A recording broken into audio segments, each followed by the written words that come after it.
What's up guys, it's me Jeremy.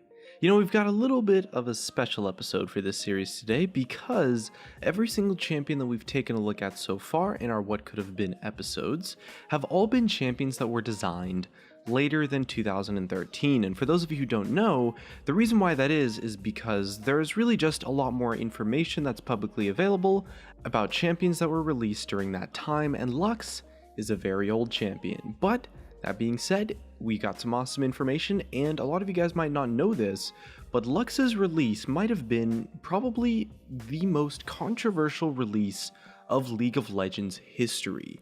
So join us today in taking a look back before her release to find out what LUX could have been. And of course, we've brought on a little bit of a special guest, some of you guys might know as the premier LUX expert of the community. To help me out with this video, it's going to be my good friend, Lily Pichu. So big thanks to Lily for helping me out on the video. And jumping right into it, LUX was originally designed to be a spell-based caster sort of champion that used light-based magic to bind and blow up her enemies, while also having a lot more of like a stealthy aspect and being able to stealth her allies. When she first appeared on the test realm, the immediate response from the community actually was that her champion model was way below Riot's standards, and well, if you take a look at it, you can see for yourself that it was honestly just pretty ugly.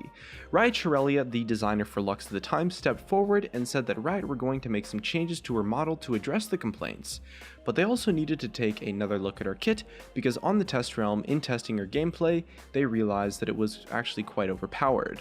So of course, joining us today to give us the finer details on LUX's original kit is Lily Pichu. So Lily, walk us through it. Hi guys, it's LUX's #1 fan here. So for the most part, LUX's kit had the same basic stuff that she still has today.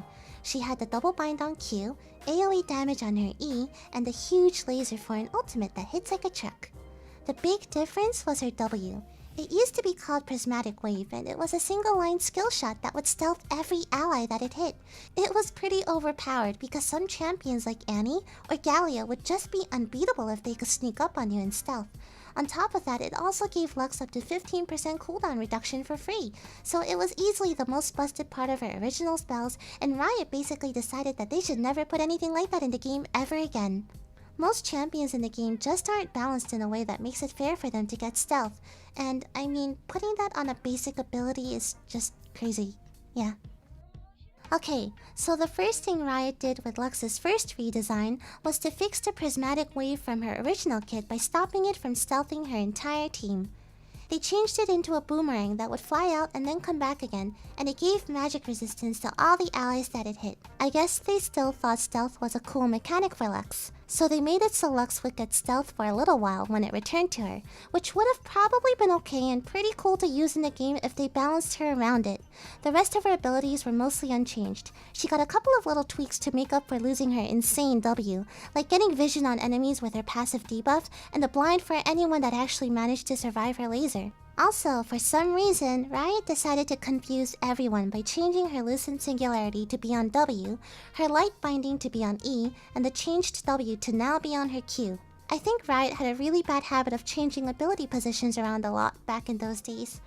And yeah, I mean, after the original announcement of LUX, the community backlash was actually so outrageous that after announcing her release, announcing her kit, her model and everything, Riot decided to go completely back to the drawing board and do a complete redesign for her. And during that redesign of her, they really wanted to go back and fix, of course, the outdated model, and as well, Riot decided that they would fix the problems within her original gameplay kit while they were at it. So they made some changes, and then actually teased the rest of the community with a preview of her redesigned kit, lore, her in-game model, and her artwork.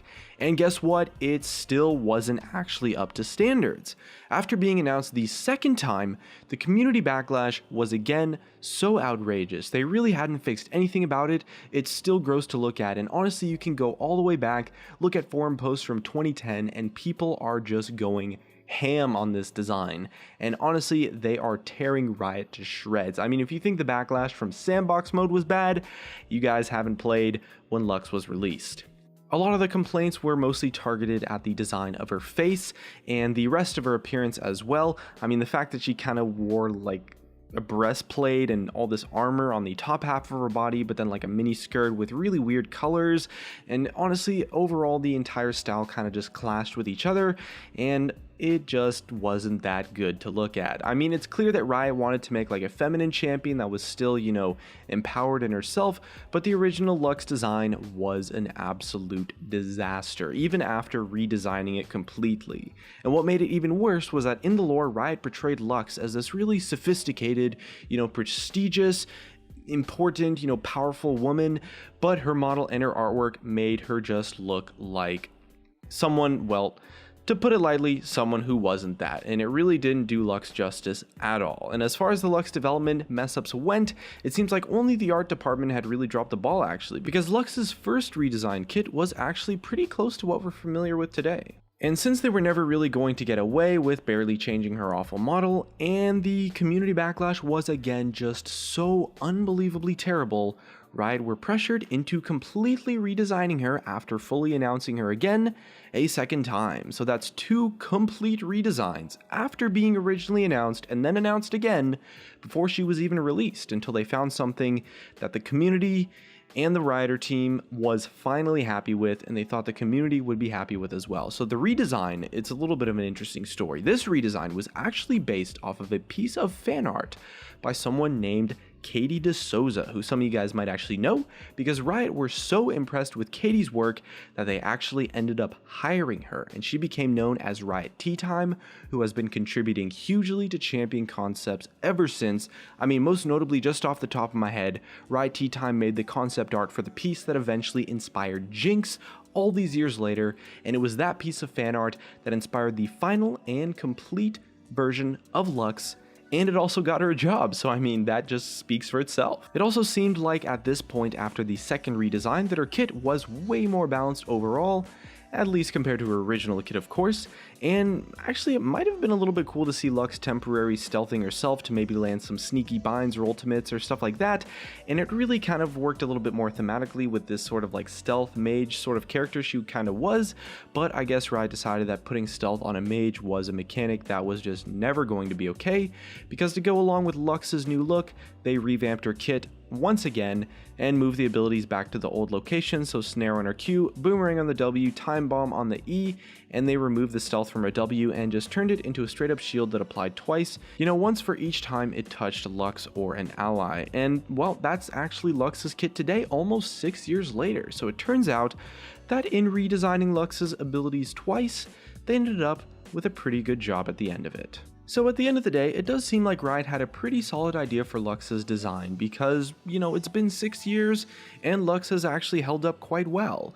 But at the time, they did really want to make the stealth mechanic sort of idea work. I mean, she's kind of like a light-based sort of champion, and her thematics were designed around being sort of stealthy a lot actually at the beginning, or at least the original lore, it's still kind of a very significant part of it. And so I want to give a huge thanks to Lily Pichu for joining us to help talk about her favorite champion Lux today. Definitely check out her channel, there's going to be a link in the description as well as an annotation on your screen. And if you guys have any thoughts about what maybe a stealthy Lux would have been like to play with in the current game, definitely let us know in the comment section below, and looks like that's going to be it for me. If you guys enjoyed the video, drop a like, subscribe if you want, thanks for watching, and I'll see you guys next time.